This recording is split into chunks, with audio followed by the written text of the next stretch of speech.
Այժմի ամենաթարմ նորություններով եթերում Renews-ն է, ես Լիլիթ Մուրադյան եմ, ողջույն սիրելի հայրենակիցներ։ Եվ այսպես Դուշանբեում սկսվել է ԱՊՀ երկրների ղեկավարների գագաթնաժողովը, որին մասնակցում է նաև վարչապետ Նիկոլ Փաշինյանը։ Համատեղ լուսանկարից հետո, որտեղ Փաշինյանն ու Ալիևը կողք կողքի են, ըստ այբենական կարգի, պետությունների ղեկավարները մասնակցել են խորհրդի նիստին։ Նախքան գագաթնաժողովը Թրամփի ճանապարհի ու խաղաղության խաչմերուկի մասին Փաշինյանը խոսել էր Տաջիկստանի նախագահ Էմոմալի Ռահմոնի հետ, ինչպես գիտեք, Փաշինյանը Բրյուսելից է մեկնել Տաջիկստան, Եվրամիության մայրաքաղաքում նա մասնակցում էր գլոբալ դարպասներ համաժողովին։ ԱՊՀ խորհրդի նիստում իր ելույթում անդրադառնալով Հայաստանի եւ Ադրբեջանի միջև խաղաղության համաձայնագրի նախաստորագրմանը Փաշինյանը հայտարարել է, որ այդ գործընթացի համար հիմնարար փաստաթուղթը Ալմա-Աթայի հռչակագիրն է։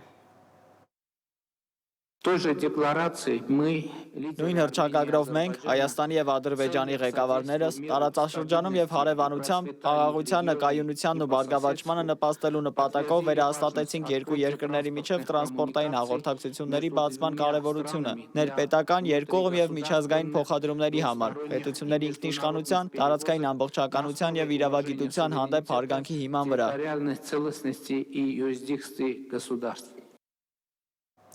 Իդեպ նիստից առաջ իր համարձակ ու էքսցենտրիկ բառապաշարով միշտ աչքի ընկնող Բելարուսի նախագահն է կատակել Ալիևի հետ Փաշինյանի Դուշանբե այցի վերաբերյալ։ Իլհամ Հեյդարովիչ, իսկ դուք անհանգստ ստանում եք, որ չի գա։ Ասում էի, չէ, որ Նիկոլ Վովայևիչն առանց մեզ ոչ մի տեղ։ Ոնց չեմ գա, ուր չեմ գա։ Այս հետաքրքիր մանրամասների ու ընդհանրապես ԱՊՀ երկրների ղեկավարների գագաթնաժողովի մասին ավելի մանրամասն պատմելու ենք մեր հաջորդ թողարկումներում։ Հիմա անցնենք առաջ։ Իրան-Հայաստան առևտուրն աճել է ավելի քան 70%-ով, Նորդուզի մաքսային կետի տնօրենն է այս թիվը ներկայացնել ու մանրամասնել, որ մաքսային կետով հիմնականում արտահանվում են ամրաններ, ցեմենտ, մրգեր, կլինկեր եւ այլն։ Այս տարվա առաջին կեսին $152 միլիոն ապրանք է Իրանով մտել Հայաստան։ Տարվա սկզբից մաքսանենգության 56 դեպք է բացահայտվել հայ-իրանական այդ սահմանակետում։ Ռուս-ուկրաինական պատերազմում զոհվել է Հայաստան խմբակցության պատգամավոր Արմենուհի Կյուրեղյանի որդին, ըստ հրապարակի տեղեկությունների Կյուրեղյանի 28-ամյա տղան որպես զինվորական բժիշկ է մասնակցել պատերազմին, զոհվելուց շուրջ 2 ամիս անց է միայն հնարավոր եղել նրա մարմինը դուրս բերել ռազմի դաշտից ու տեղափոխել Հայաստան։ Նա երկար տարիներ ապրել է Ռուսաստանում։ Այսպիսի ողբերգական դեպքերից բացի ռուս-ուկրաինական պատերազմը դրան անմիջականորեն չմասնակցող երկրների հարաբերություններում ինտրիգների պատճառ է դառնում։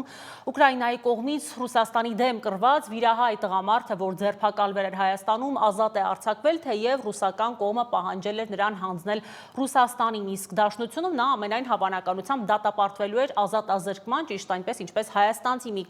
քաղաքացի, որ կռվել էր Ուկրաինայի կողմից Ռուսաստանի դեմ։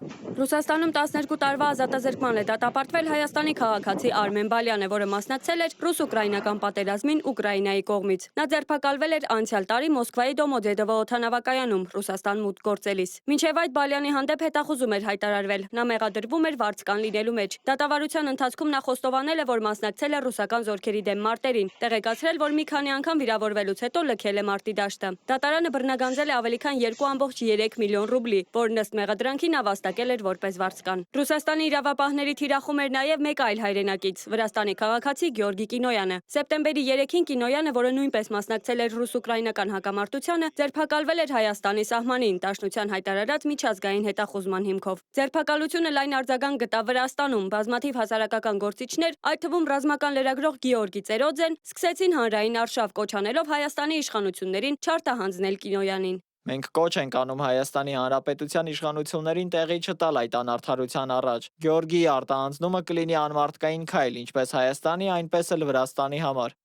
Հանրային ճնշումները եւ իրավապահների, մասնավորապես Հելսինկյան քաղաքացիական ասամբլեայի Վանաձորի գրասենյակի ջանքերը տվեցին իրենց արդյունքը։ Հայաստանը հրաժարվեց բավարարել Ռուսաստանի պահանջները, ինչի մասին հայտնել էր քաղաքագետ Գեորգի Թումասյանը։ Գեորգի Կինոյանն ազատության մեջ է։ Հայաստանը հրաժարվեց նրան արտահանձնել Ռուսաստանին, քանի որ դա վտանգավոր կլիներ նրա համար։ Մեծ շնորհակալություն Հայաստանի իշխանություններին եւ մարդու իրավունքների ականավոր պաշտպաններ Հելսինկյան քաղաքացիական ասամբլեայի Վանաձորի գրասենյակին։ Իսկ ռուս-ուկրաինական շփման գծում մարտերը խորքային տարածքներում էլ հեռահար փոխադարձ հարվածները չեն դադարում։ Անցնող մեկ օրում ռուսական զորքերը հարված են հասցրել Չեռնիգովի մարզի ենթակառուցվածքային խոշոր օբյեկտին։ Իսկ ուկրաինական անօդաչու թռչող սարքերը թիրախավորել են Վոլգոգրադի մարզում գտնվող Լուկոիլի գազի վերամշակման գործարանը, որտեղ խոշոր հրդեհ է բռնկվել։ Միաժամանակ Ռուսաստանը հայտարարել է Զապորոժիեի մարզում եւս մի բնակավայրի գրավման մասին։ Ուկրաինայի զինված ուժերի գլխավոր շտաբը հայտնել է, որ անցած օրվա ընթացքում ռազմաճակատում տեղի է ունեցել 200 մարտական բախում։ Ուկրաինայի օդային ուժերն ու հրթիռային ստորաբաժանումները խոցել են ռուսական անձնակազմի եւ տեխնիկայի կենտրոնացման վայրեր։ Նախագահ Զելենսկին պնդել է, որ ուկրաինական զորքերը հակահարձակումներ են իրականացնում Դոբրոպոլեի եւ Պոկրովսկի ուղղություններով, միաժամանակ համառորեն պաշտպանելով Կուպյանսկի եւ Նովոպավլովկայի դիրքերը։ Մոնիկա Հայրոյան, Reopen Media։ Անցնենք առաջ, Դոնալդ Թրամփը առաջարկում է Իսպանիային ՆԱՏՕ-ից դուրս շպրտել ու հենց throw out, դուրս շպրտել բառերով էլ ասել է։ Սպիտակ տանը ԱՄՆ նախագահը Ֆինլանդիայի իր գործընկերոջ հետ հանդիպմանն է բողոքել Իսպանիայի վարչապետ Պեդրո Սանչեսից։ Թրամփը նրա հետ կոնֆլիկտի մեջ էր մտել Հաագայում հունիսին ՆԱՏՕ-ի գագաթնաժողովից հետո։ Դաշինքի առաջնորդների հանդիպումից օրեր առաջ Սանչեսը հայտարարել էր, որ Մադրիդը չի կատարի Միացյալ Նահանգների պահանջը ու պաշտպանության ծախսերը չի ավելացնի մինչև հնայի 5%-ը։ Եվ այս ընթացքում չեք հավատա, թե ինչ լուր ստացանք։ Բառացիորեն վայրկյաններ առաջ հրապարակվեց, թե ով է ստացել այս տարվա այդքան բաղձալի Նոբելյան խաղաղության մրցանակը, որի համար գիտեք, ամենաշատը պայքարում էր Դոնալդ Թրամփը, հաշվում էր աշխարհում իր հաստատած խաղաղությունները, հասել էր արդեն 7-8-րդին, մենք կարծեմ 5-րդն էինք իրենց այդ ցուցակում, բոլորը նրան էին առաջադրում, կոնգրեսմենները, երկրների ղեկավարները, Նիկոլ Փաշինյանն ու Ալիևը եւ այլն, եւ պարզվում է, որ նա այս տարի այդպես էլ չստացավ այդքան սպասված Նոբելյան խաղաղության մրցանակը շնորհվել է Վենեսուելայի ընդդիմության առաջնորդ Մարիա Կորինա Մաչադոին։ Մենք այս մասին այսօր իհարկե շատ ավելի ծավալուն կպատմենք ձեզ, նախ թե ինչպես նա այդքան պայքարեց Թրամփը ու չստացավ, եւ հետո թե ով է այն կինը, որ ստացել է ահա այս մրցանակը։ Իսկ այդ ընթացքում աշխարհը մեղմ ասած այդքան էլ խաղաղ չէ, ավելի նոր բախումներ են։ Պակիստանն ավիահարված է հասցրել Աֆղանստանի տարածքին, բայց ոչ թե որ պատերազմ է սկսել այդ երկրի դեմ, այլ որովհետեւ Պակիստանում ամենավորոնվող զինյալներից մեկն այդ պահին Աֆղանստանում է եղել ու միայն այդ տղամարդուն սպանելու համար տասնյակ ավիառումբերով խփել են Քաբուլի կենտրոնին։ Տեսնենք էլ ինչ է կատարվում այս ոչ խաղաղ աշխարհում։ Ռուսաստանը խոշոր հարձակում է իրականացրել Կիևի վրա, հրդեհ առաջացնելով բարձրահարկ բնակելի շենքում եւ խոցելով էներգետիկ օբյեկտներ, ինչը հանգեցրել է էլեկտրաէներգիայի անջատումների։ Կիևի քաղաքապետ Վիտալի Կլիչկոն հայտնել է, որ վիրավորվել է 9 մարդ, որոնցից 5-ը հոսպիտալացվել են։ Ռուսական ուժերը վերջին շաբաթներին կենտրոնացել են Ուկրաինայի էներգետիկ ենթակառուցվածքների վրա, ձմռան մոտենալուն զուգընթաց։ Զապորոժիեի անօդաչու թռչող սարքի հարվածների հետևանքով վիրավորվել է 3 մարդ։ Եմենի հութիների առաջնորդ Աբդուլմալիկ Ալ-Հութին հայտարարել է, որ խմբավորումը խստորեն կհսկի Իսրայելի կողմից Գազայի հաշտության համաձայնագրի կատարումը, պահպանելով լիակատար զգոնություն եւ պատրաստվածություն վերսկսելու աջակցությունը Գազային, եթե Իսրայելը չկատարի պայմանները։ Իսրայելի կառավարությունը հաստատել է Համասի հետ կնքված հաշտության համաձայնագիրը, որը նախատեսում է պատանդների ազատում, ռազմական գործողությունների դադարեցում եւ Իսրայելի զորքերի մասնակի հետ քաշում, հումանիտար օգնության մատակարարումը թույլատրելու համար։ Համաձայնագիրը միջնորդության Միացյալ Նահանգների, Եգիպտոսի, Կատարի եւ Թուրքիայի նպատակ ունի վերջ դնել Գազայում 2 տարի տևած պատերազմին, որը հանգեցրել է ավելի քան 67,000 զոհերի եւ մարդասիրական ճգնաժամի։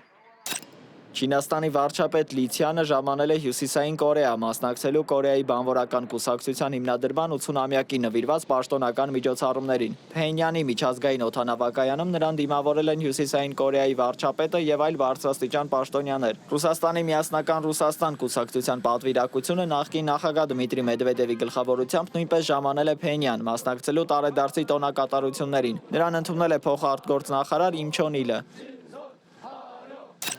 Փարիզի Պանթեոնում, որտեղ հանգչում են Ֆրանսիայի ամենանշանավոր ազգային հերոսները, բացվել է Ռոբեր Բադինտերի հիշատակի նվիրված հուշաքարը։ Բադինտերը, որը մահացել է 2024 թվականի փետրվարի 95 տարեկանում, առավել հայտնի է մահապատժի վերացման եւ 1980-ականներին համասեռամոլության ապաքրեականացման համար պայքարով, դառնալով ազգի բարոյական խղճի խորհրդանիշ։ Հուշաքարը, որին պատկերված է Բադինտերի իրավաբանական թիկնոցը, 3 սիրելի գրքերը եւ նրա հայտնի ելույթի պատճենը, տեղադրված է Պանթեոնի ընդարձակ դամբարանային սրահում, մինչդեռ նրա մարմինը մնում է Փարիզի հարավում գտնվող Բանյո գերեզմանատան հրեական հատվածում։